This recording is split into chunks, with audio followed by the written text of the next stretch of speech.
Good morning. Now, I just finished watching the fight, and I obviously knew the outcome of the fight. All right, I didn't watch it last night, but I knew the outcome.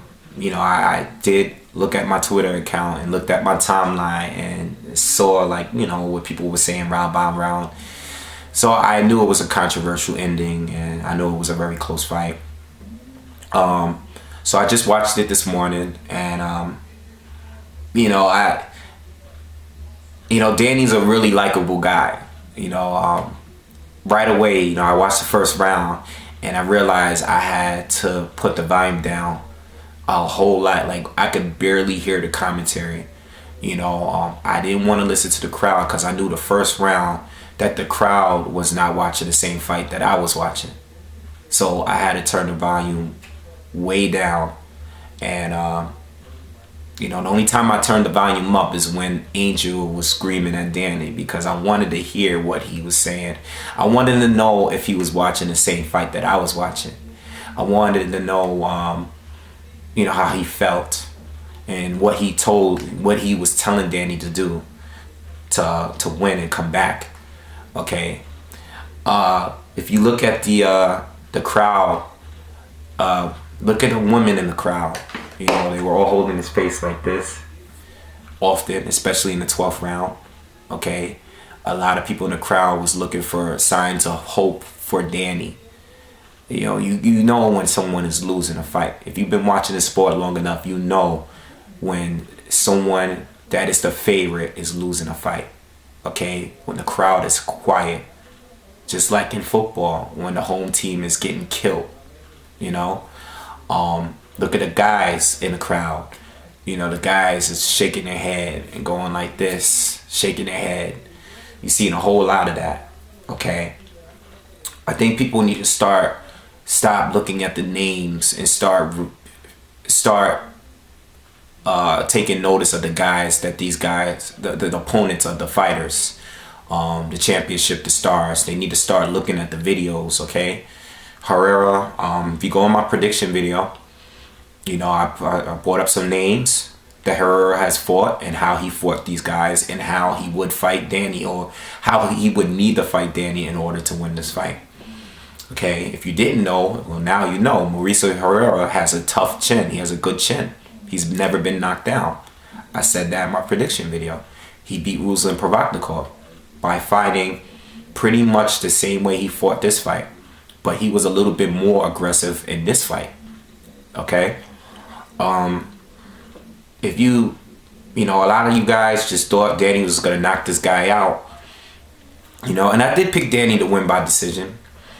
I didn't think it was going to go like that, but I knew Herrera was going to give him a lot of trouble. In fact, I spent 80% of the video talking about Herrera being a problem for Danny Garcia.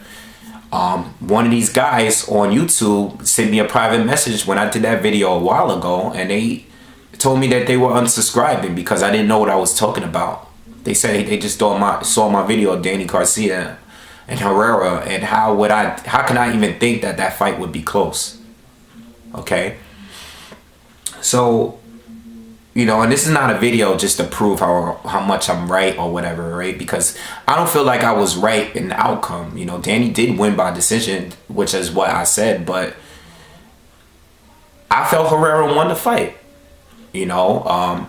This is not the worst robbery I've ever seen, but there was no way in hell that Danny Garcia won that fight. Danny's a very likable guy. I've said this in multiple videos here. I even put him in my top 10 list for favorite boxers, active favorite boxers. I put Danny Garcia. I like this kid a lot. I like his personality. I think he's gonna be a star.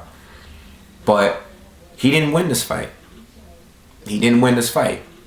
It is what it is. And sometimes some guys are gonna have the style that outpoints your style. It is what it is.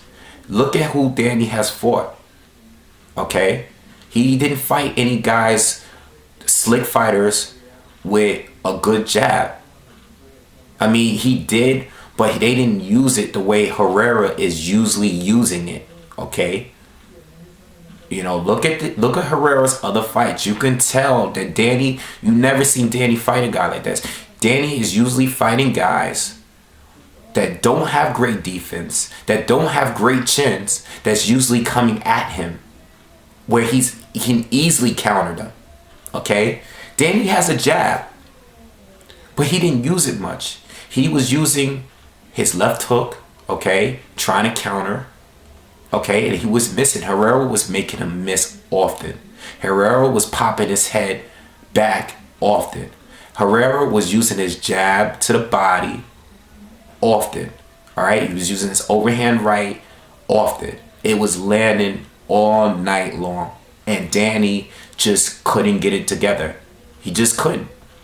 And Danny is great as making the adjustments, and I gave Danny the win. I said Danny was going to win because Danny always finds a way to adjust to whoever he's fighting. But he just really couldn't figure it out. Now, real quick, before I go any further, I just want to give you the rounds that I felt, all right?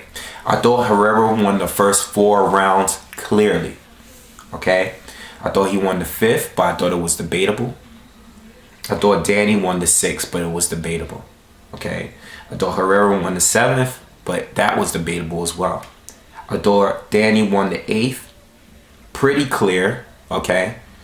I thought Herrera won the 9th. That's the 9th. That's the round that he busted his nose, where Danny went crazy the last 20-30 seconds of the round, but really didn't land much. But it was good. I'm assuming the crowd, I had the volume down, but I saw the crowd jumping around. Danny was doing his best Oscar De La Hoya impersonation when he was doing the punches and going crazy, but he really wasn't landing anything. I gave Herrera that round clearly, okay?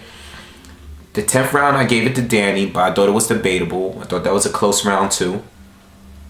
The 11th, I gave to Danny, and the 12th, I thought Herrera destroyed him. Okay, I just I had 2 rounds here that I gave to Danny. Okay, I have 2 additional rounds that I gave to Danny, which were very debatable. Okay, so that's 4 rounds. To 8. And 2 of those rounds were very, very debatable. Okay, Herrera won the majority of the other rounds. I gave 2 rounds to Herrera that were very debatable. All right, so like I said, it's not the worst robbery, because if you gave Danny all those debatable rounds, it would be a tie in the way that I scored it. If I gave Danny all those debatable rounds, that would have been a draw. That's still, you know what I'm saying? It's like, it's no way I didn't see it. How did a judge score the rounds? How did 2 of the judges gave Danny 4 points over Herrera? I just don't understand that. All right. I just don't see how Danny won the fight, and it's okay. It's all right. I think Danny should give him a rematch. I think this is one of those fights where, I don't know, maybe people will forget it.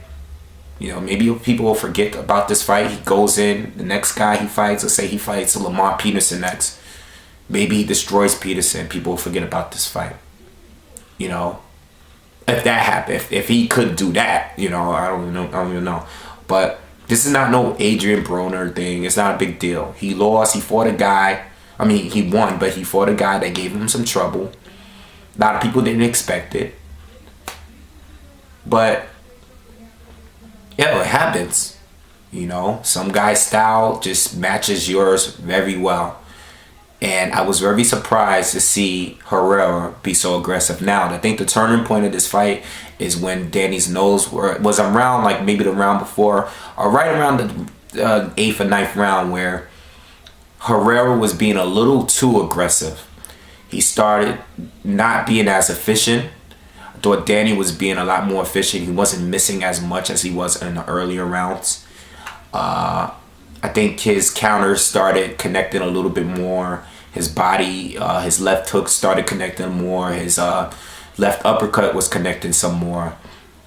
But at the same time, even those rounds, it's still like points where Herrera, like I felt like Herrera was still winning the majority of the round, and Danny would have his moments in each round that he won, which was like a 30-second type of thing, you know, where he was just consistently landing, you know.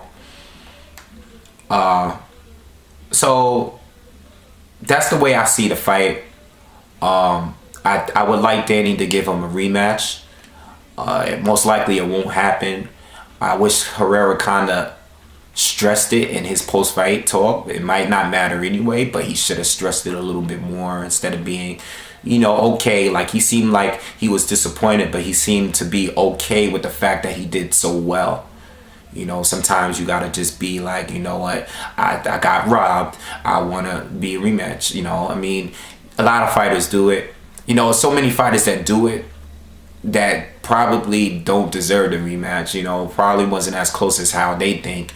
But Herrera, you know, this was a really controversial decision, in my opinion. And Danny got his good gift win. Danny got his gift win. This is his gift right here. You know, I think every great fighter gets it. You know, and I think this is his gift. I would like to see the rematch, and you know, that's it. That's the way I see the fight. All right, so I think it was a robbery, but it wasn't. You know, I mean, I'm sure other people are gonna give some of those rounds that I gave Herrera to Danny, but me personally, I had it 8-4, which is more than enough to prove that you won the fight, especially that you dominated the 12th round. I think the 12th round was the most dominating round out the whole fight, and you finish off like that, and you had the crowd silent the way Herrera did. I think that earns you the win, in my opinion. Okay, so let me know what you guys think. Follow me on Twitter and subscribe to the channel. Peace.